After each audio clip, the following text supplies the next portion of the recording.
आहार शुद्धि सप्त शुद्धि, करही आहार साक फल कंदा, सुमिरहि ब्रह्म सच्चिदानंदा।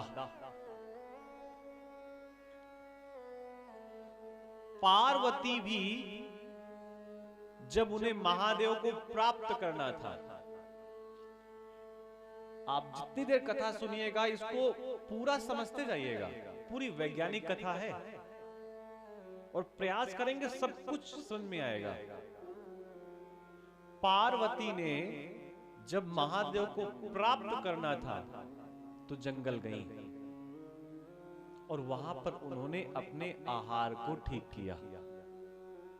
कुछ दिनों तक उन्होंने फल खाए, उसके बाद उन्होंने पत्ते खाए, फिर पत्तों का धुआं स्वीकार किया। उसके बाद तो उन्होंने हवा के सहारे ही अपने जीवन को चलाने का प्रयास किया। करही आहार साक फल कंदा। कंदा कहते हैं उस फल को जो जमीन के नीचे पैदा होता है। वो आलू भी हो सकता है, गाजर भी हो सकती है, मूली भी हो सकती है। करही आहार साक फल कंदा। और केवल इतना ही नहीं, सुमिरहि ब्रह्म सच्चिदानंदा। भागवत की शुरुआत ही सच्चिदानंद शब्द से होती है। तो किसी कार्य को ना करने की बात कही ही नहीं गई। अगर व्यक्ति व्यापार नहीं करेगा तो धर्म के लिए धन कहां से लाएगा? इसलिए कार्य भी जरूरी है, व्यापार भी जरूरी है, नौकरी भी जरूरी है। धन के जो स्रोत हैं उन स्रोतों को पूरा करके धन लाना आवश्यक है, क्योंकि बिना धन के धर्म संभव ही नहीं है। आपको भगवान को रोली लगानी है, पुष्प चढ़ाना है, माला चढ़ानी है, और बिना पैसे के तो कुछ नहीं आता। इसलिए धर्म का कार्य भी धन से होता है। अक्सर एक शब्द पढ़ने को मिलता है, कर्म ही पूजा है। लेकिन ये पूरा शब्द नहीं है। कर्म का मतलब होता है कार्य करना। तो क्या कोई भी काम करेंगे तो वही पूजा है क्या? नहीं, सुकर्म ही पूजा है। सुंदर कर्म करना ही पूजा है। इसी को पूजा बताया गया है।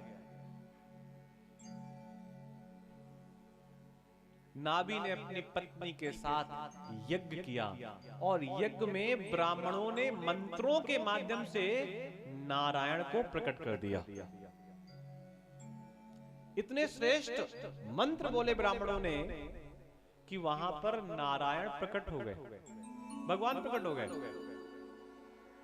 और भगवान को जब नाभि ने देखा तो पूछा भगवान ने नाभि से कि नाभि, आपने मंत्रों के माध्यम से हमें प्रसन्न कर लिया, हमसे क्या चाहते हैं? तो जो बड़े भक्त होते हैं उनके मांगने का तरीका दूसरा होता है, और जो छोटे भक्त होते हैं नकली वाले, उनके मांगने का तरीका दूसरा होता है। एक बूढ़ी माँ थी, उसकी बहू भी थी लेकिन बेटा नहीं था। बहू के घर भी कच्चा था, उस बूढ़ी माँ को दिखाई भी नहीं देता था। सब समझिएगा, घर भी कच्चा, आंखों से दिखाई भी नहीं दे रहा है, बहू के बेटा भी नहीं है और घर भी कच्चा बना हुआ है। ईश्वर की इतनी कृपा है कि ऊपर से जब पानी बरसता है तो सीधे आता है, डायरेक्ट। ऐसा घर है उसका। लेकिन भगवान को दया आई, भगवान ने कहा एक आशीर्वाद मांग लो, लेकिन देंगे एक ही आशीर्वाद। समझिएगा, उसके नेत्र भी नहीं है, घर भी टूटा फूटा है, अन्न खाने के लिए भी नहीं है, बर्तन भी अच्छे नहीं है, बहू के बेटा भी नहीं है। तो भगवान ने कहा आशीर्वाद मांग लो। तो उसने कहा भगवान अगर आशीर्वाद देना चाहते हैं तो एक काम करिए, मैं अपने पक्के मकान में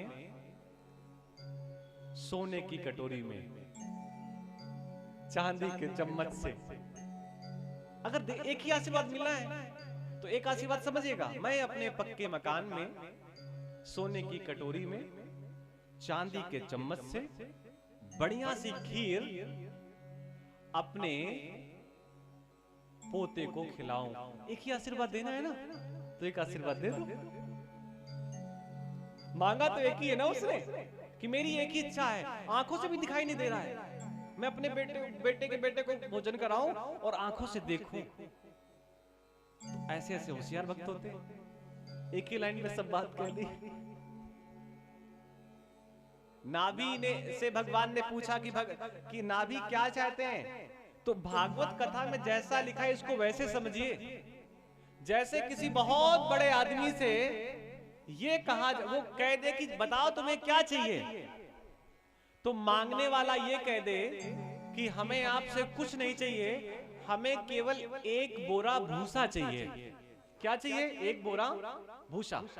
और बहुत बड़े आदमी से मांगा जाए, ऐसा ही मांगा नाभि ने भगवान से। नाभि ने कहा भगवान हमारे संतान नहीं है, हमें बेटा चाहिए। कैसा बेटा चाहिए? आपके जैसा। तो हमारे जैसा हम कहां ढूंढेंगे जाकर के? तो भगवान ने कहा चिंता मत करो, हम स्वयं तुम्हारा पुत्र बनकर के आएंगे। और उन्हीं के यहां ऋषभ के रूप में भगवान का जन्म हुआ। ऋषभ कहते हैं श्रेष्ठ व्यक्ति को। बोलिए ऋषभ भगवान की जय। इन्हीं ऋषभ भगवान के अनेकों पुत्र हुए और उनमें से एक श्रेष्ठ पुत्र थे जिनका नाम था भरत, जिनके ही नाम से इस देश का नाम भारत पड़ा। छोटा सा गीत गुनगुनाएंगे और फिर आगे हम कथा पे बढ़ेंगे।